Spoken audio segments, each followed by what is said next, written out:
Minha gente, se tem uma coisa que Deus tem falado comigo muito mesmo, mas Deus tem me despertado muito nesses últimos tempos, é a respeito da restauração da autoridade da Escritura Sagrada. A gente lembra, por ocasião, por exemplo, do rei Ezequias, que a Escritura Sagrada estava deixada de lado. Por ocasião, por exemplo, do rei Josias, de Esdras e assim por diante, o que eu quero dizer com isso? É que não basta a gente dizer, a Bíblia vai dizer.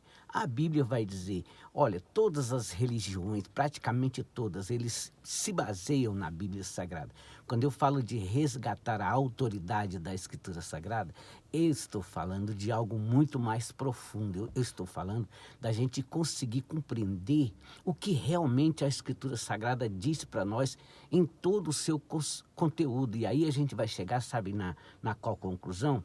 Que a Escritura Sagrada, ela apresenta um povo caído, ela apresenta um Senhor único Salvador de todos aqueles que creem, que é o Senhor Jesus, e apresenta as características desse povo salvo. Gente, fora disso não adianta, não adianta. Deus, o Senhor Jesus, ele não vai olhar para a placa de igreja, ele vai olhar característica. Por isso que uma certa vez foi dito o seguinte, que uma coisa é conhecer a Escritura, outra coisa é praticar a Escritura. E praticar a Escritura não é obra de homem, é obra do Espírito Santo do Senhor. É Ele que age dentro de nós para que a Escritura seja cumprida. Então, nesse momento agora, eu gostaria de falar um pouco sobre o retorno do Senhor Jesus, dentro dessa fé de resgate da autoridade da Escritura Sagrada.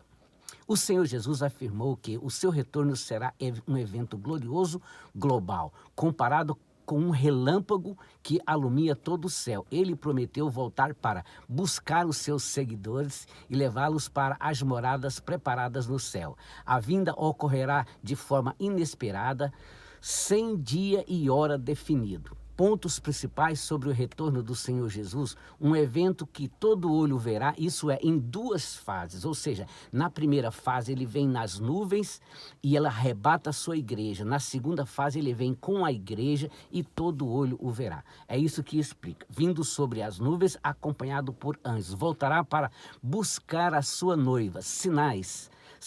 O Senhor Jesus mencionou sinais, falsos cristos, a gente está vendo isso? Meu Deus do céu, guerras, perseguições, ressuscitará os mortos em Cristo e se reunirão a Ele nos ares. A ordem é vigiar, estar preparado, pois a vinda será como um ladrão de noite.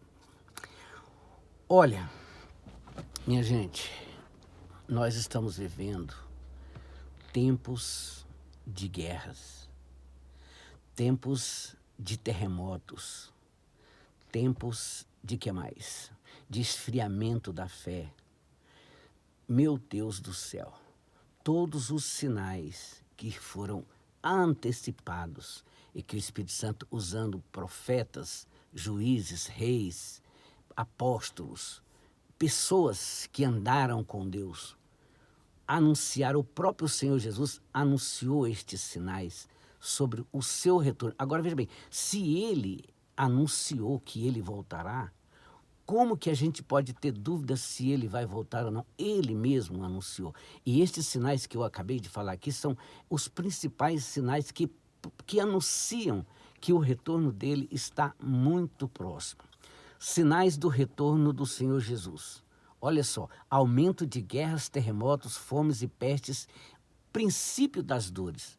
Apocalipse capítulo 6 fala de cavaleiros e os seus cavalos. Cavalo branco, mostrando uma falsa paz, é isso que a gente vive, né? Promete paz, mas não vive paz. Aí depois vem cavalo vermelho, guerra, vem cavalo preto, que fala de fome, vem cavalo amarelo, que fala de morte.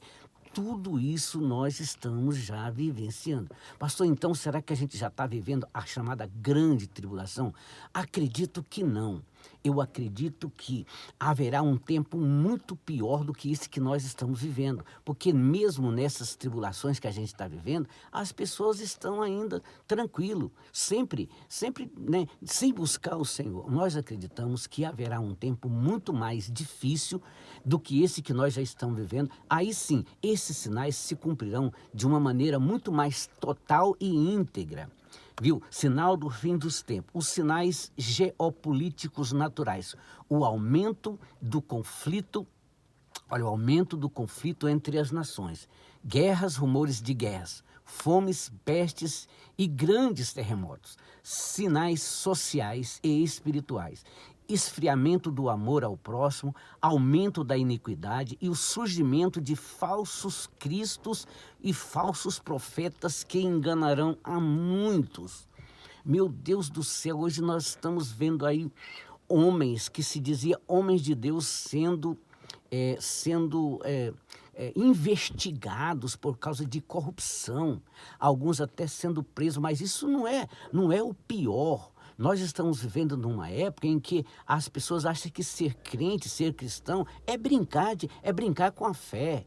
Entendeu? Então, me desculpe, mas a minha sinceridade, mas o Senhor, o Espírito Santo tem me incomodado que a gente precisa tomar o mais rápido possível uma atitude como povo de Deus, sabe? Não na nossa força, mas na força do Espírito Santo para despertar a gente, as pessoas, de que o Senhor está voltando para buscar a sua noiva. O noivo vem buscar a sua noiva. Sinais astronômicos. Escurecimento do sol, a lua não dará a sua claridade, estrelas cairão do firmamento. Estão vendo isso? Nós estamos vendo isso todos os dias, os noticiários, e a gente vê advertências para a vigilância. A vinda é descrita como repentina e semelhante a um ladrão. Para finalizar aqui, minha gente, olha, a vinda do Senhor será como um ladrão, está escrito aqui. Ou seja, está dizendo que a gente tem que estar preparado como uma noiva. Estou lembrando aqui daquele casal, sabe, daquele noivo e a noiva, que ele teve que fazer uma viagem, não sabia o dia que voltava, mas ele voltaria. Então eles entraram num acordo de que quando fosse chegando próximo daquela data, todos os dias ela precisava estar esperando ele no lugar marcado. Então, o sinal de que ela estava esperando ele era acender uma fogueira todos os dias atrás. E pode acreditar, minha gente, todos os dias à tarde aquela noiva ia lá, acendia aquela fogueira esperando o seu noivo. Isso fala muito da igreja. A igreja precisa estar todos os dias com a lâmpada acesa, em vigilância, esperando a chegada do noivo, porque pode ser a qualquer momento. Veja, guerra na África, guerra na Síria, guerra em Miramar, no Sudão, guerra no Oriente Médio, guerra na Rússia, guerra por todos os lados. Isso é só um dos sinais. Então, minha gente, deixa aqui essa advertência. Busquemos ao Senhor, busquemos ao Senhor. Eu falo isso porque eu também preciso cada dia mais buscar esse Senhor da vida, esse Senhor que nos abençoa. Deus abençoe a todos.